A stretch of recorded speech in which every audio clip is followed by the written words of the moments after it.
Ake sikhulume nawe-ke manje uhlushwa indoda. Indoda yakho mina ngizidlise, ngiyazokutshela mama uyahlupha. Yakushaya le ndoda, ayikuniki imali le ndoda. Iyinkinga le ndoda, ithanda abangane le ndoda. Kuwona isibambelelo ngabe ufuna ukuyihlisa. Ukhona idliso ngabe uyafuna ukuyihlisa. Khona upin code ngabe akunika imali. Khona lockdown ngabe uyakhekheleza. Uthanda makhelwane sombona indoda yakho, hamba nabangani bakho, usiphithiphithi indoda yakho. Imizi yahlukahlukana. Uma ngabe indoda yakho iyakunika konke nje ufuna nje ukuthi ibambelele kuwena, awufuni umcimbi uzuphele. Thatha isibambelelo, ugcobisa ekhekheni njengomama, indoda angeke kuphele kushile ecabanga ukushiya. Yokuthanda ngempela ngoba phela ube sibambelele kuwena, ufaka isibambelelo. Isibambelelo-ke lona idliso, yenza indoda ukuthi ifudumalise ekhaya kube ukuthula nothando.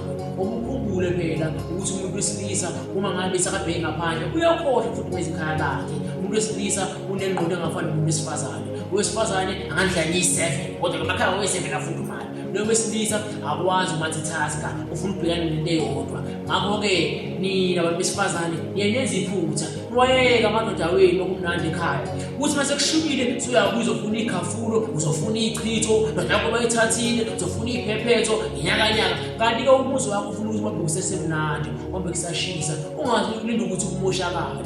Thatha isibambelelo, ndoda isibambelelo kuwena ube mnandi. Uma ngabe vele seyakhekheleza, hlabe ngedlisa impela.